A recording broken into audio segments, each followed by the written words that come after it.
Welcome to BatsLive, a distance learning adventure. My name is Sandy Frost, and I'll be your host for today's program. I work for the USDA Forest Service as a partnership liaison, and the Forest Service manages approximately 193 million acres of national forests and grasslands throughout the nation, and that's about the size of Texas. Today we're going to be learning about bats. Thousands of students are watching this webcast live, as well as our studio audience from Saunders Middle School in Prince William County, Virginia, and we welcome you all. BatsLive is encouraging students and adults to learn about bats and how they can help these wonderful creatures. You can find lots of information on the website at batslive.pwnet.org. And we'll also be taking your questions today, so you can send in your questions at any time during the program to the email address on your screen. Chelsea Corcoran-Quat with the U.S. Fish and Wildlife Service will be helping review our questions.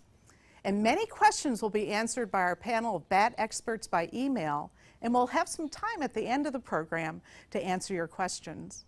Our experts are Apple Snyder and Bradley Phillips, wildlife biologists with the Forest Service, Kirk Naveau and Dan Newbaum, both conservation biologists with Colorado Parks and Wildlife, Ted Weller, an ecologist with the Forest Service, and Leah Bonewell, a wildlife biologist with the U.S. Geological Survey. Now today we are going to learn about bats and why bats are important in our ecosystems, threats to bats, and how you can help these beneficial creatures.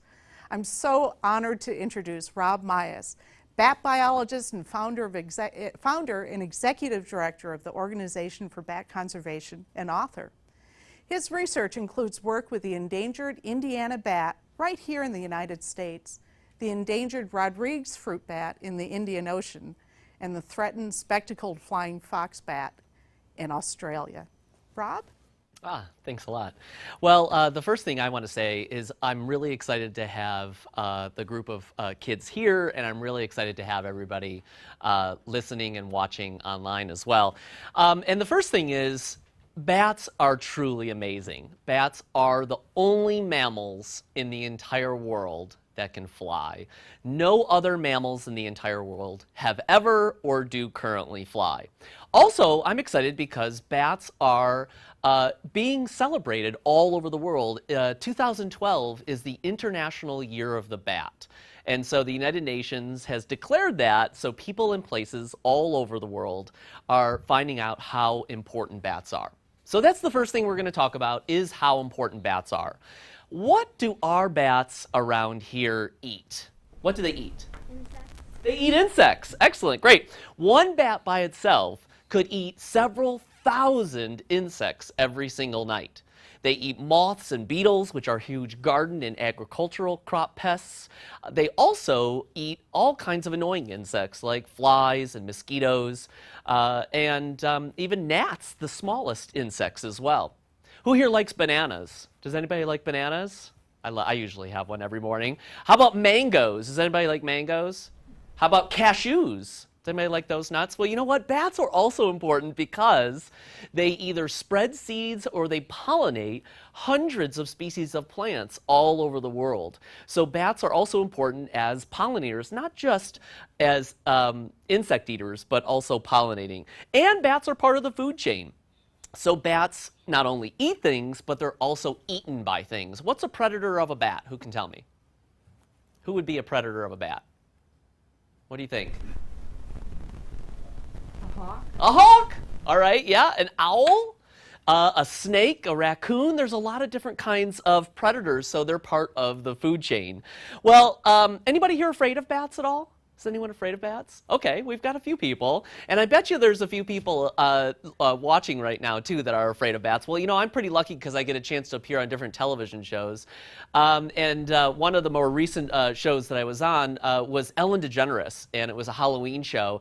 And Jennifer Love Hewitt was there. Jennifer Love Hewitt was so terrified of the bats. At one point, she jumped up and ran and sat with the audience because she was so scared of the bats.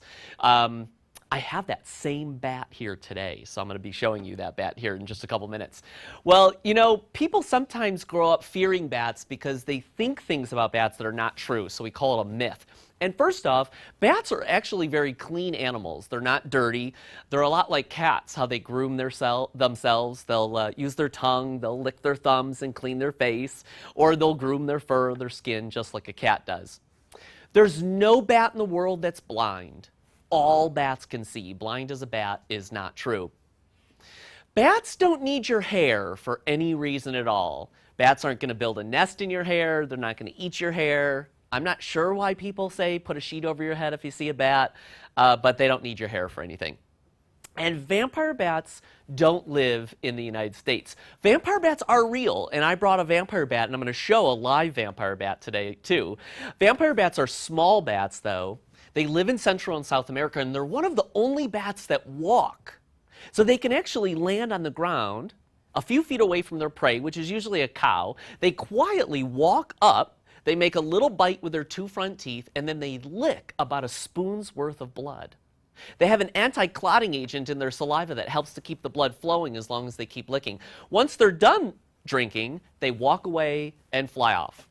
The animal doesn't die, the cow's not drained of all of its blood, and it doesn't turn into a vampire cow the next day. That only happens in Scooby-Doo. I mean, I have seen it in Scooby-Doo, but I've never seen it in the wild. Also, very few bats ever get diseases. In the United States, really, the only disease that could be transferred to humans is rabies. Rabies is very rare in the United States. It's because we get our dogs and cats vaccinated. Worldwide, dogs and cats are actually the ones who spread rabies the most. So, you don't want to play with a stray dog or cat. If you find a bat on the ground, don't pick it up because it'll bite to protect itself. And that's the way that rabies could be transmitted. So, don't touch it. Well, you know, actually, scientists had a hard time understanding what bats were, as well as some other people might. Bats are mammals, and they are mammals that can fly, the only mammals that can fly. So it does make them very unique. How many babies do you think a mom bat has every year? Do you guys have a guess? Go ahead. 5. 5. They usually have 1 or 2.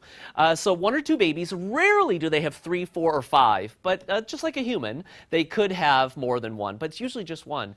How old do you think bats live? How many years? 10 years? That's a pretty good guess. Normally, we see most bats live to be about 30 to 40 years. So they actually live a really long time. And also, bats are really good moms. They nurse their babies. They teach them how to fly. They teach them where to go during the winter. And throughout most parts of the United States and Canada, where do bats go for the winter? In caves. So they hibernate in caves, or they do something else. If they don't have a cave nearby, what might they do? Go in trees. All right, they might go in trees, but it's too cold. What are other animals? What are like butterflies, some birds? What do they do if they can't find somewhere to hibernate? They migrate. Yeah, that's right. So some bats migrate, some bats hibernate. And so we've got different things, and they're taught that by their mom. Well, bats, when you take a look at their wing, it actually looks a lot like our hand. So if you take a look at my hand here, we've got 4 fingers and a thumb. If I kept my thumb the same size and I stretched my fingers all the way down to the ground, pulled up some skin from my ankle and sewed it across my fingers, that'd be a little bit like a bat's wing.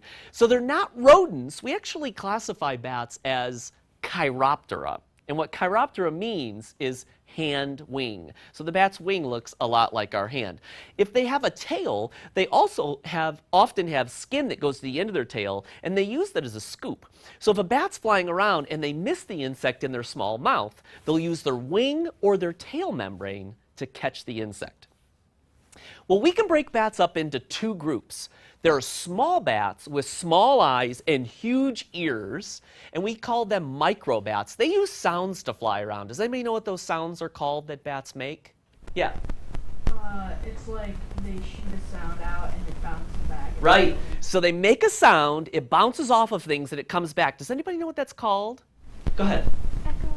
Echolocation. That's awesome. I learned that in college, so I'm really glad that you guys know that.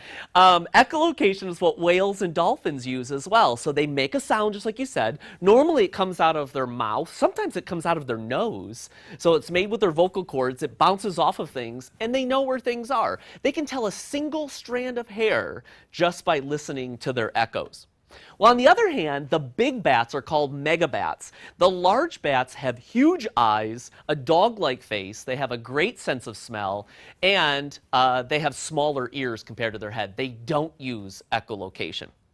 We have some pretty weird looking bats in the world, though. There are over 1,200 species of bats throughout the world. And we've got bats that have mohawks. We have bats that have these weird white pom-poms on their shoulders. And we also have a bat here in the United States that's called a spotted bat. Its body is black and it has 3 big white spots on its back. And its ears are nearly 2/3 the length of the bat's body. They can hear the footsteps of insects walking around on the ground. Well, as researchers, what we do is we can put up nets. As an ecologist, I can put up nets over streams or rivers or ponds outside of caves, and sometimes the bats fly into the net. And then the way that we handle them and track them and to learn about them is we can put tiny transmitters or even tags on the bats and then release them and track them and recover them another time. Or maybe even with a receiver be able to find out the exact tree that they go to. And this is really important because we do have bats that are endangered, not only here in the United States, but all over the world. Endangered means almost extinct. Does anybody have any guesses of why bats might be endangered? Go ahead. Because people might be too scared of them that they might kill them. Okay, people might be afraid of bats and they kill them. That is a big problem. Who else has a guess of why bats might be endangered? Yes? They might use their teeth for something, like a necklace. Oh, they might use parts of the bat. Well, in some parts of the world, that's true. They might do that. Yeah.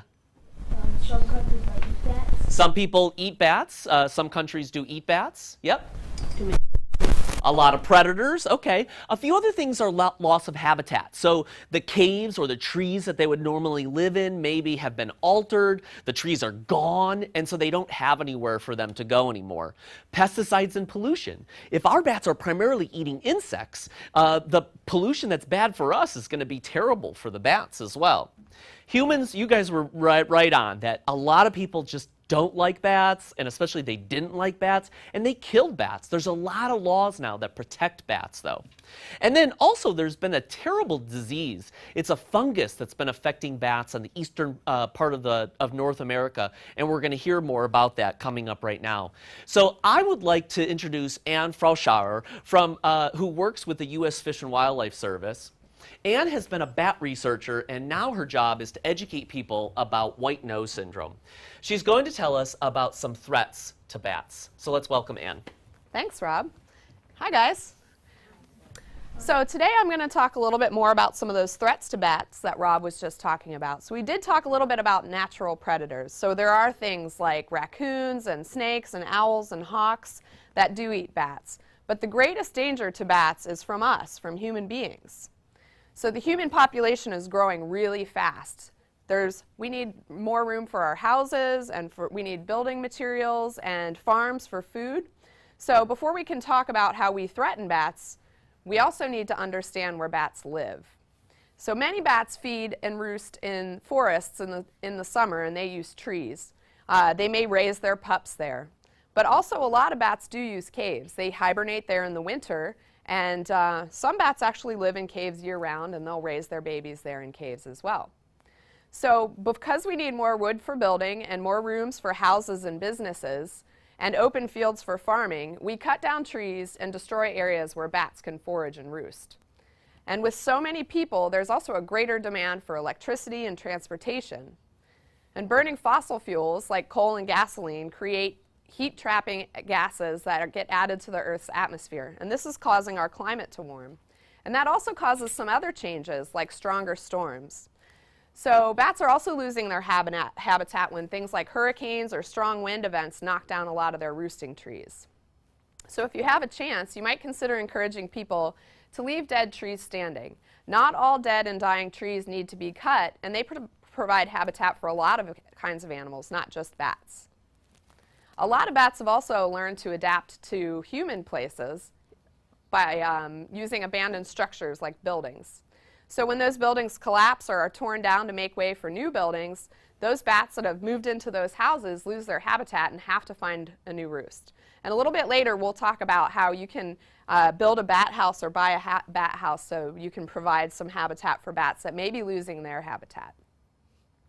People also change cave environments by mining for metals and minerals, and also for tourism. Sometimes we put in steps like this, or we put in gates and change the way that the air flows through the cave. And that makes it easier for humans to visit, but it makes it more difficult for the bats. So sometimes people also will dump trash and sewage in caves, which doesn't make for great habitat for bats.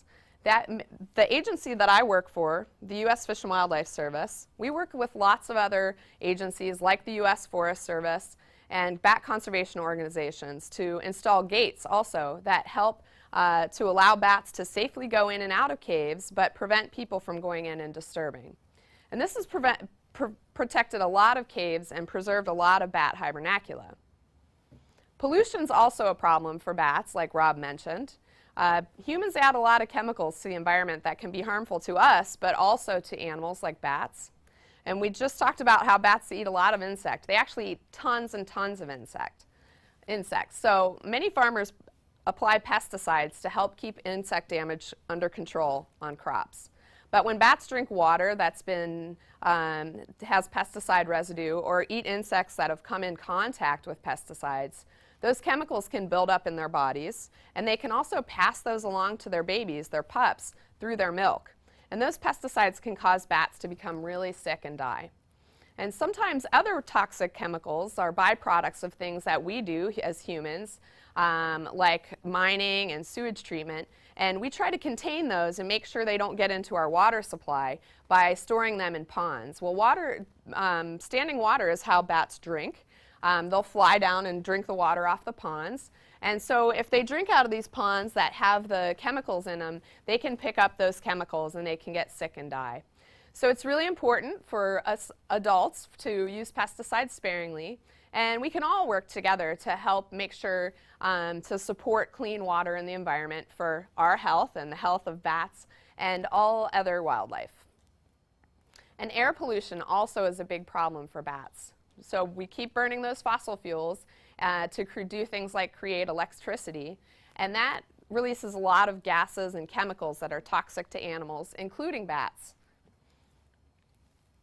We also disturb bats sometimes if we go into where they're roosting, and we've discovered that if we disturb bats while they're maternity roosting, while they're raising their pups, or while they're hibernating in the winter, that can cause them to die.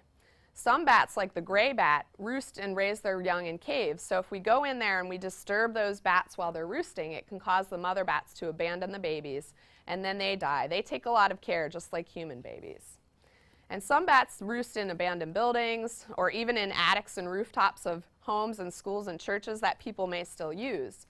And if we try to block out the adult bats during the wrong time of the year while the babies are inside, we could actually trap the babies inside while the mother bats are out hunting, and when they come back they can't get back in, and then the baby bats, the pups, will die without their mothers to feed them.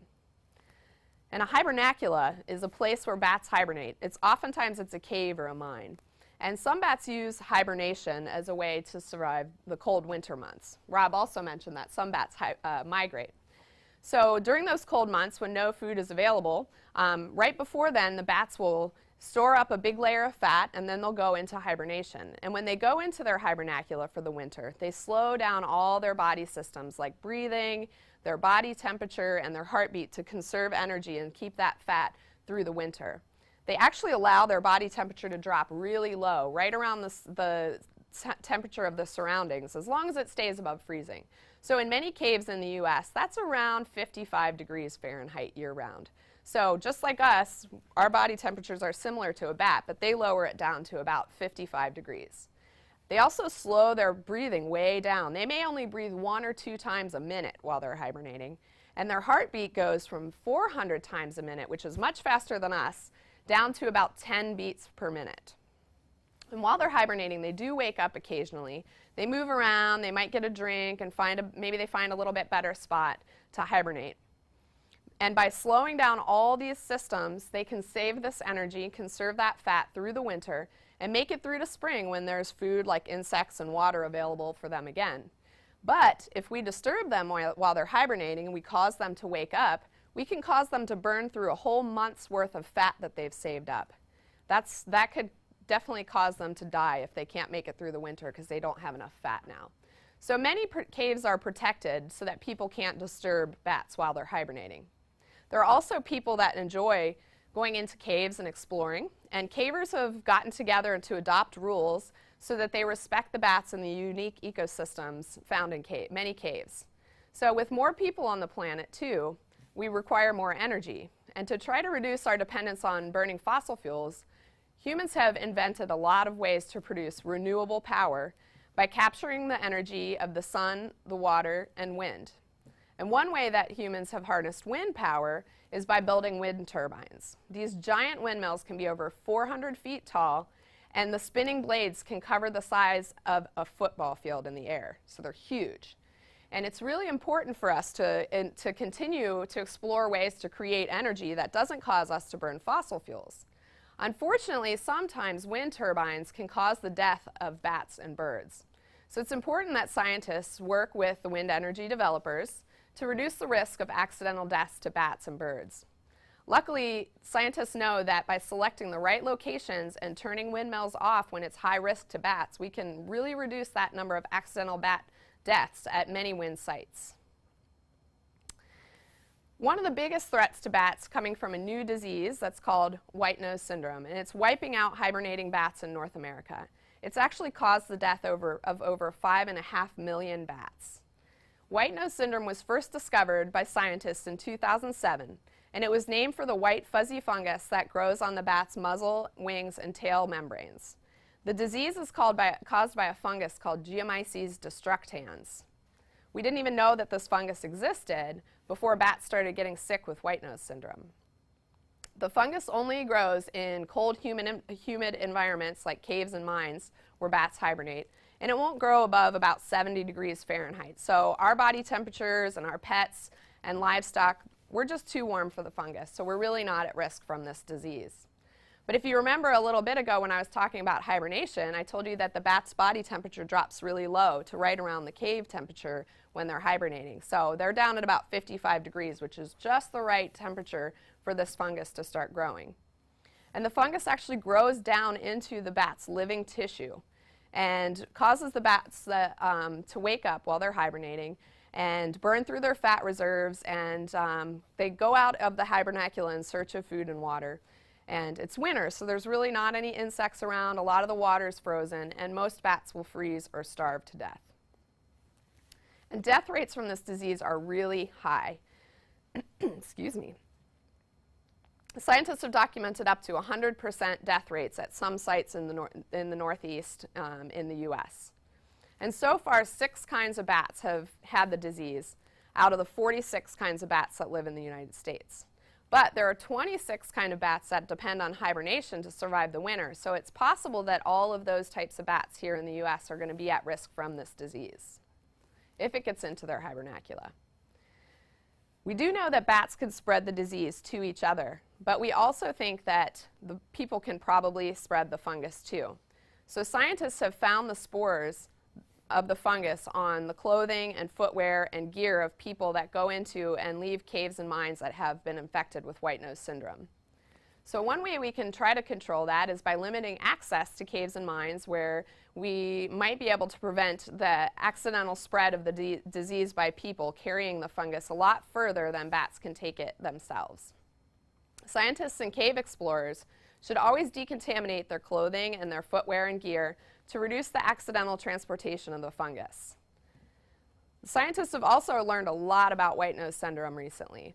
We've just discovered that the disease likely probably came from Europe, where bats don't seem to be affected by it. So there's some hope that bats in the U.S. may develop some sort of resistance to the disease. So what does it matter if we lose all these bats? Well, as Rob mentioned, bats are the primary predator of night-flying insects. They're also really important for pollination and natural pest control. So without all these insectivorous bats, farmers and foresters will have to apply a lot more pesticides, which cost money and can also be toxic to humans and the environment. Many animals in cave environments, including fish, crustaceans, amphibians, and insects, depend on bats to bring nutrients into the cave in their droppings, which are called guano. And bats are also really important to science and medicine. We study bats to create new technologies and new medicines.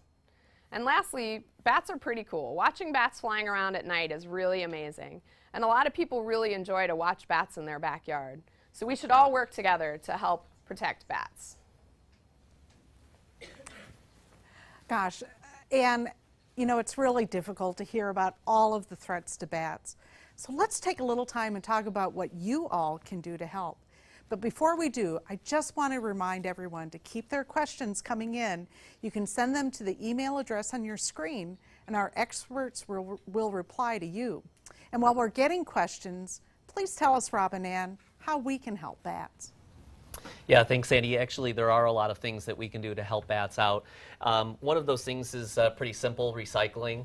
Recycling paper and cardboard will help save especially summer tree habitats, so bats are living in live and dead trees. Also, buying locally grown organic food will also reduce pesticide use and even our carbon footprint as well.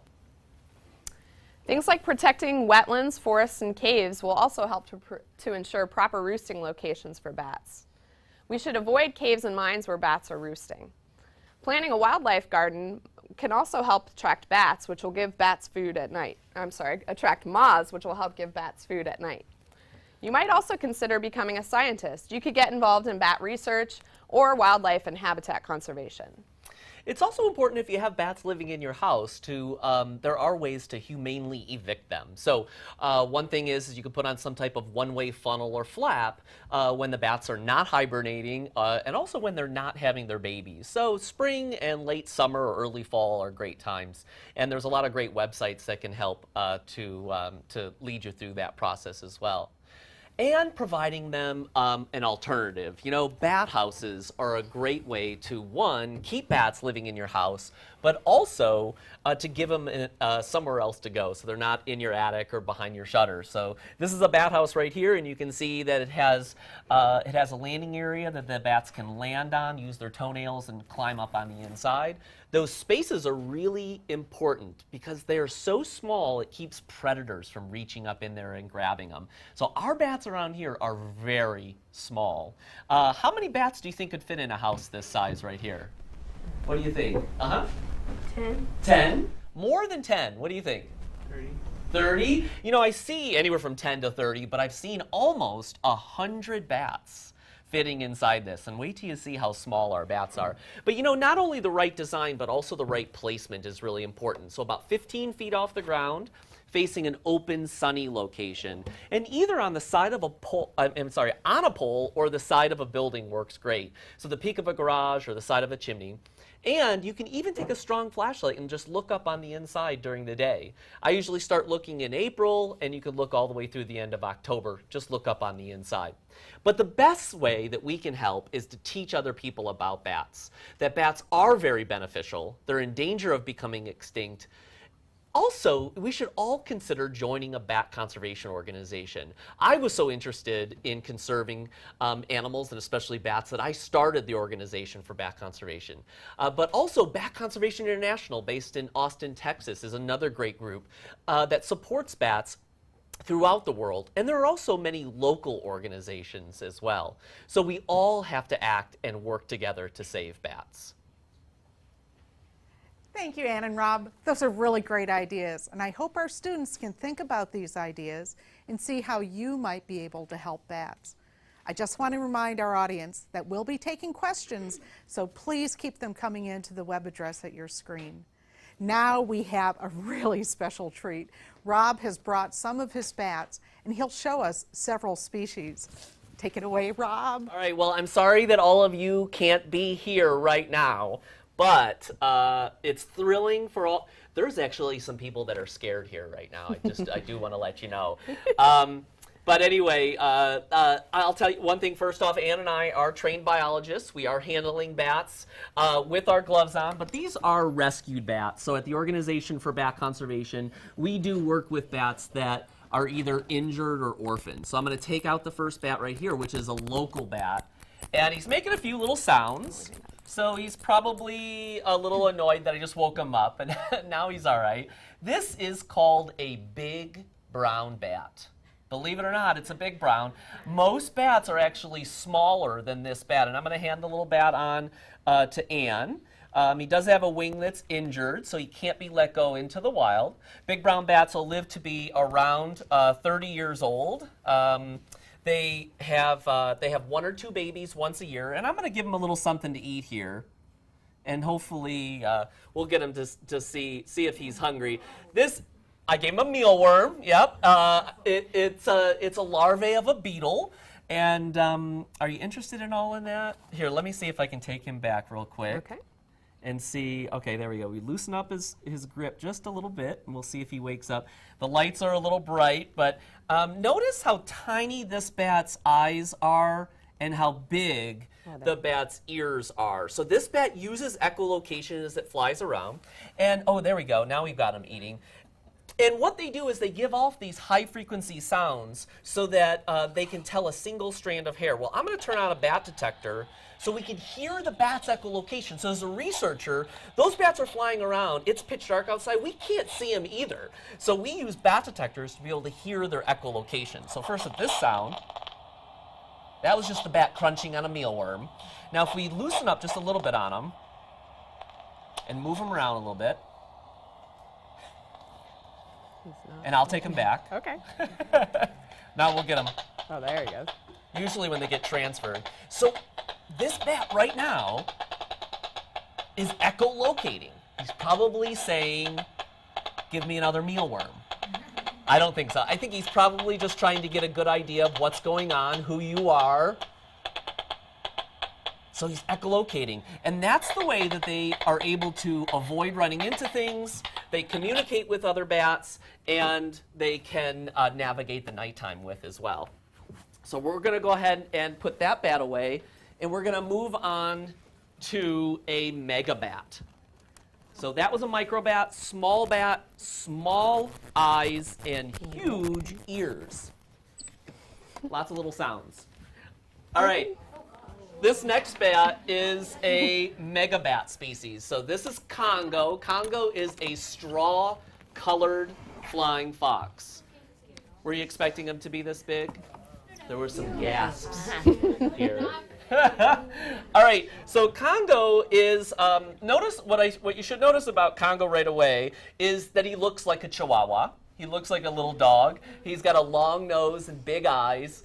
He can see really well. He's got great vision, some color vision as well, which is great because they eat bananas and other types of food. And let's see, Ann, do you want to see if he'll hang on you just for a quick sec there? There we go. So I brought some food for him. So let's see if he's hungry at all. So I'm going to see if he'll eat for us too. So all big bats are fruit eaters. So I'll try to take him back. Yeah. And sometimes, there we go. You want to see if he's hungry at all? Let's see. Oh. Are you hungry, Congo? No. He's like, all those people are staring at me right now. It's so juicy. Okay. Oh. Congo, what you should notice also is that he's got a lot of great color to him. He's called a straw-colored flying fox because of his yellow color, but also he's got some really beautiful colors on his back. So I'm going to let him come up here and I'm going to let him climb around a little bit. And you should notice here how he uses his thumbs and his feet. You think he's cute? Yeah, I think he's kind of cute too, isn't he? Let's see him climb one more time. He is. And then we're also going to move on to the next bat here. He probably wants to go back to his crate there, but let's get him to flap his wings. Congo, can you flap a little bit for us? Can you flap? There we go. Can we get you to flap one more time? Ready? Flap. There we go. All right, we'll put Congo away. We're going to move on to the infamous vampire bat. So I brought a vampire bat with me. Does anybody know if they're O positive blood? Does anybody? No? You do? You are? Cameraman. I'm just kidding. It's okay. It's no big deal. Vampire bats are not going to go up to humans. Not unless maybe you were sleeping in the rainforests of Central or South America, but they usually almost always go to, there's a runaway mealworm I'm trying to get. Anyway, I'll just leave it. They almost always go to a cow. So they go up to a cow and they slowly land and walk. They're one of the only bats that we know of that can walk upright. So they quietly and slowly walk up to their prey. They make a little bite with their 2 front teeth, and then they lick some of the blood. So I'm going to let Anne go ahead and hold on to the vampire bat. So her name is Mina. Mina's around 8 or 9 years old. She was born in captivity. Unlike other bats that we care for, these are rescued bats. So I can't let the bat go. It would never live in the United States. And she does actually have an injury as well. So she's not really able to take care of herself, even if I could let her go. But again, notice on this bat, this is a micro bat. Micros are those small bats, small eyes, big ears, and use echolocation. They're found all over the world. But the mega bats are the big ones. So we're going to move on to even bigger bats next. And while you're doing that, most people think when they hear the word bat, they also think about rabies. And Rob said before that not that many bats have rabies. Only about 0.5% of bats actually have rabies. But if you ever do see a bat on the ground, you definitely don't want to pick it up, just in case. All right, so the vampire bat goes away, and I now am bringing out an endangered Rodrigues fruit bat. So I think it's one of the most beautiful bats I've ever seen. I think it looks like a bear. Do you think he looks a little bit like a bear? Yeah. Little ears. He's got bigger eyes. You know, on the island where they're from, and go ahead, Anne, if you want to try to feed Angus, see if he's hungry. There we go. Good. So he's going to eat a piece of orange melon or cantaloupe. And he is a fruit eater. They'll sometimes drink some nectar, so they will go up to flowers. So they are pollinators, but more importantly, they're seed dispersers. But on the island, as sailors traveled the seas, they stopped along these islands, and they ate a lot of the animals. So this animal actually almost went extinct because people overate and overhunted the animal. He does have a wing injury. He's about 16 years old, and he was born at the Philadelphia Zoo. He was hand-raised by keepers there because his mom didn't know how to handle him. Do you want to try handling him there, too? Okay, so Angus is going to go. And I have one more bat to show you. It's the biggest bat in the world. Are you excited? Yes. Are you excited? The biggest bat in the world. Okay, here we go. So this is Camilla. And Camilla is a Malayan flying fox. This is the largest bat species in the entire world. A bit of a show-off. Did you see that? She's great. She's 18 years old. I've worked with her for over 10 years. She looks like she's got her full wingspan, and she nearly does, but she has the tips of her wings were injured. She came to us from the Luby Bat Conservancy in Florida, where she was born, and she's not able to fly, but she's a great educational animal. This is a bat from Southeast Asia. So we would find this bat in Vietnam, Malaysia, and other parts of Southeast Asia. It flies very long distances in search of food, and it is a very important seed disperser and also pollinator as well. So I bet they have a few questions. I bet you guys have a couple questions. And I bet we've got some questions from our audience also. Oh my goodness. Thank you so much, Anne and Rob. This is just spectacular. It's just so wonderful. And you know, right now we'd like to start answering your questions, and you can keep sending them to the email address on your screen. As I mentioned, Chelsea Corcoran-Quad from the U.S. Fish and Wildlife Service has been reviewing the questions coming in. And to get started, we'll take a question from our studio audience. Do we have a question here? Does it ever get too cold or too hot for bats to live? Yeah, you know, actually, the poles are too cold. There's really probably nothing to eat as well. But it is too cold for them to live in the poles. And there's some really hot, dry deserts in Africa that we really see very little bat activity as well. Thanks. Great question. Great answer. Now, Chelsea, do you have any questions coming in by email? Sandy, they're rolling in even as we speak. I'm watching them, and they're coming from all across the country. And the first one I see is from Gulfstream Elementary all the way down in Miami, Florida.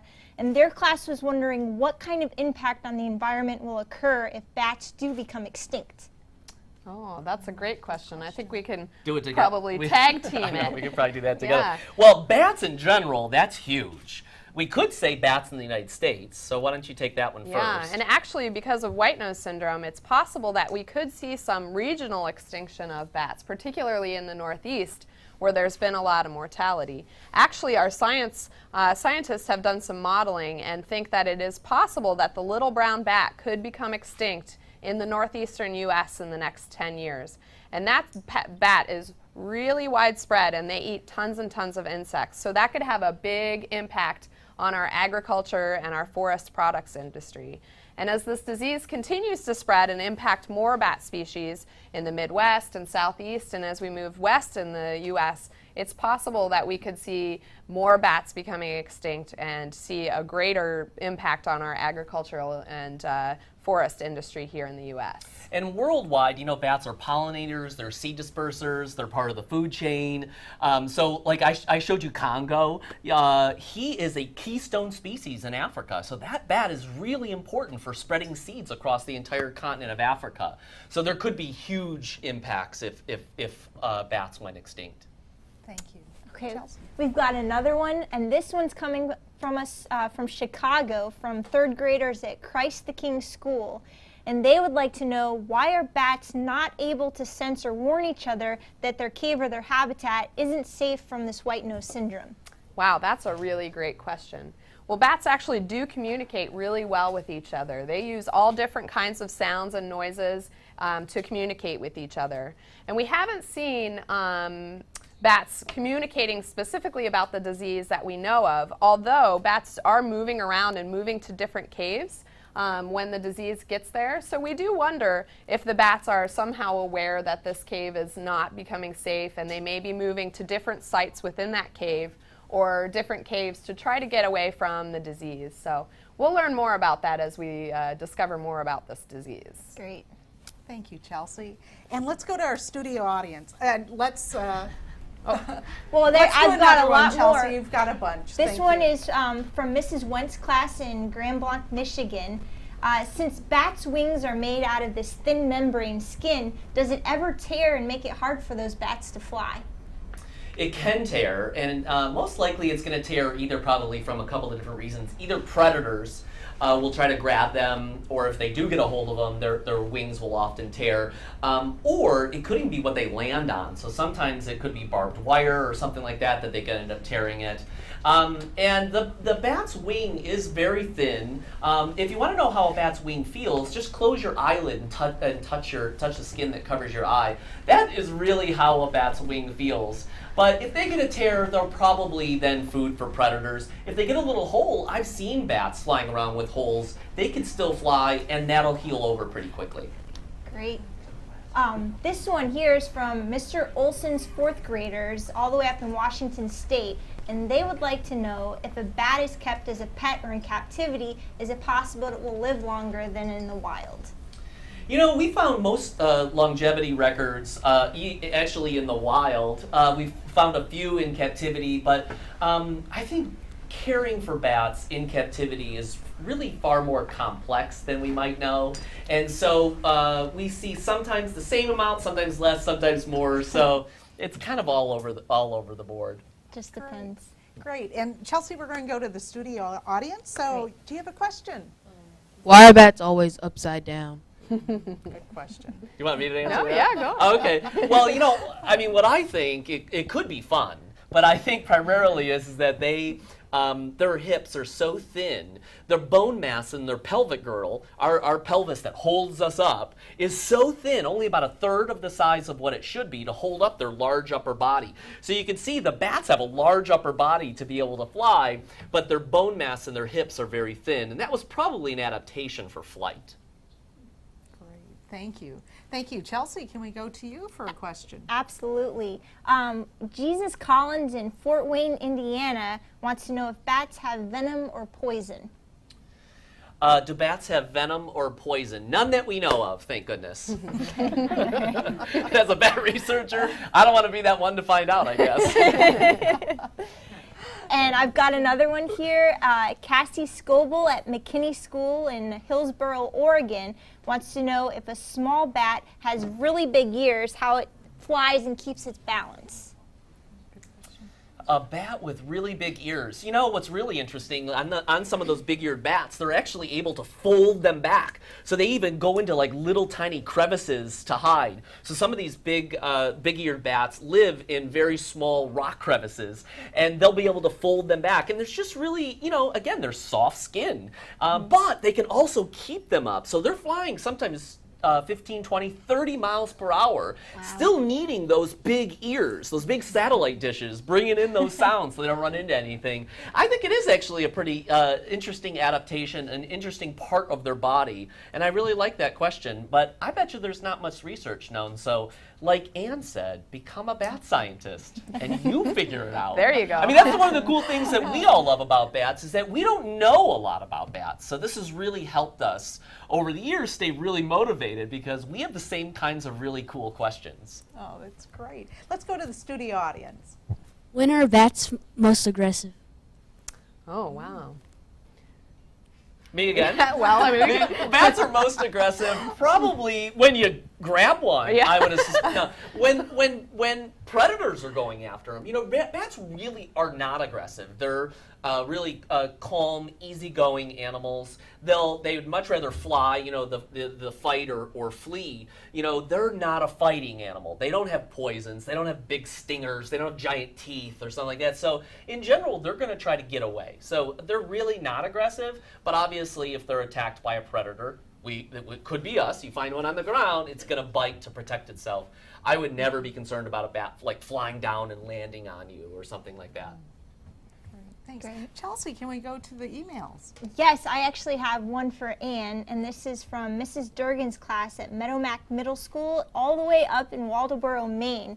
And they want to know if there is a cure for this devastating white-nose fungus. that's a really great question. Currently, we don't have a cure for white nose syndrome. We are working on trying to find ways that we might be able to either control the fungus in the environment or that we might be able to treat wild bat populations. But there's not anything out there that exists right now. So this is going to have to be something new that our scientists come up with. But fortunately, the U.S. Fish and Wildlife Service and the Forest Service and U.S. Geological Survey and our nonprofit partners and all the other state and federal agencies, there are a lot of really great, smart scientists working on this disease. So I'm pretty hopeful that we'll figure something out, hopefully pretty soon. I hope so too.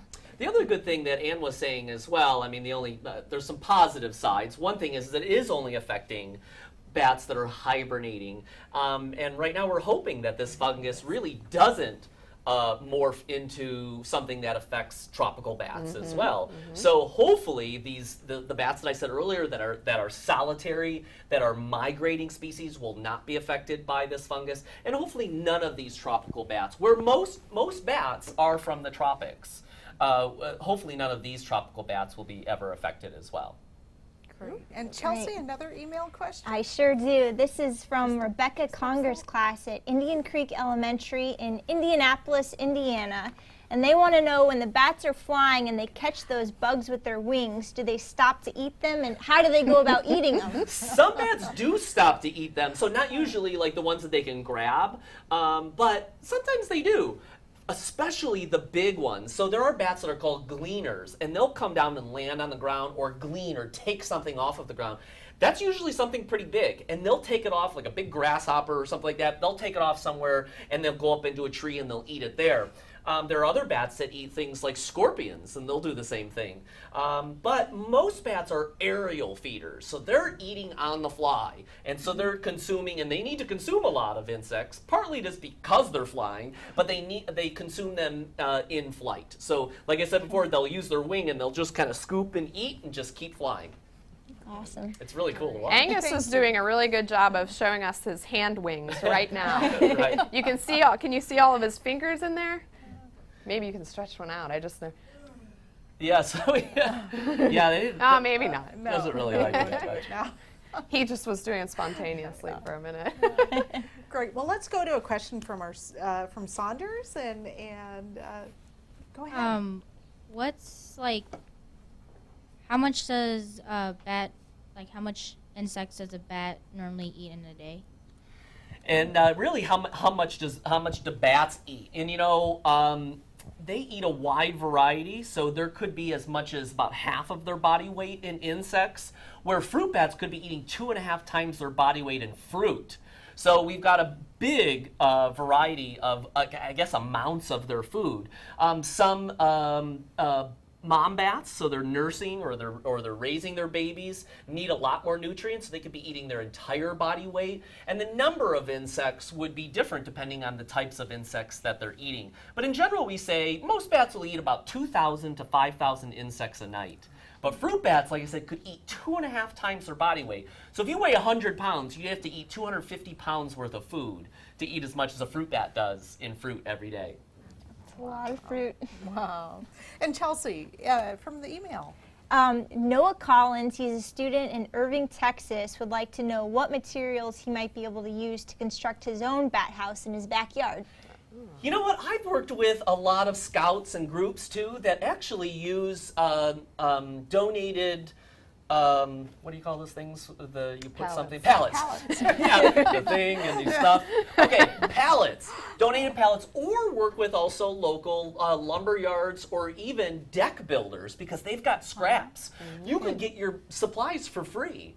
Then you could also work with a local Lions Club or something like that that could even cut it for you, or a high school shop class too that could cut it. So I think there's actually easy free ways to be able to build bat houses, really durable ones that we could get out into parks and places like that. So that's a really good question. And also on our website, and there's a lot of other websites that have good information about the right design, the right placement, and even videos on how to build your own as well. Perfect. Thank you. Thank you. And let's go to a question from Saunders. Do bats have like a specific favorite food, like the one that looked like the Chihuahua? What was his favorite food? Does he have one? You know, the fruit bats usually prefer really juicy, yummy stuff, so that's what we put in here. But there are a lot of bright lights, so sometimes they won't eat. But usually it's melons, which are really green melon, orange melon, not as much watermelon, which I'm kind of surprised about. But also they love bananas. They just absolutely love bananas. So bananas and melon are probably their favorite. Well, and one other really interesting thing with the insectivorous bats, we have lots of diversity in insectivorous bats, and some bats like specific insects versus others. So Radar, the little brown or the big brown bat we had out earlier, those really like beetles. They have really sharp teeth to crunch through those hard exoskeletons. But then some of the big-eared bats, they have really big ears. They really like moths. They like those soft-bodied things. So a lot of different bats, insectivorous bats, like different kinds of insects too. That's great. That's great. And you know, folks, thank you all for your great questions. But gosh, that's all the time we have for today. If you'd like to know more about bats, you can go to the BatsLive website. And Rob's organization, the Organization for Bat Conservation, has lots of information on its website. And for more information about white nose syndrome, go to www.whitenosesyndrome.org. We thank Rob and Ann for being on the program today, and thank Chelsea for helping with the questions. And we'd like to thank our studio audience for having such great questions from Saunders Middle School. And of course, we'd like to thank all of you who watched today. Now, we have a few more BatsLive events coming up, and we're very excited to announce that we'll have a live webcast on September 18th in the evening at Bracken Cave near San Antonio, Texas. Bracken Cave is the summer home of the world's largest bat colony, with millions of Mexican free-tailed bats living there from March through October. And this is the largest concentration of mammals on Earth, and the emergence of these millions of bats as they spiral out of the cave in the evening is just spectacular. So please go to the website for more information about the Bracken webcast. And also for teachers, we're having a web seminar about caves and karst on October 11th. So please participate in that. And lastly, teachers, please fill out the evaluation located on the BatsLive website. Your feedback is extremely important and will help us improve future programs. As an incentive for filling out the survey, everyone gets a Woodsy Owl bookmark, and we'll enter your name into a raffle. 5 classrooms will be randomly selected to receive a box full of educational goodies from Woodsy Owl and Smokey Bear. Remember, bats are amazing creatures, and they need your help and our help and protection. Thank you all for joining us today.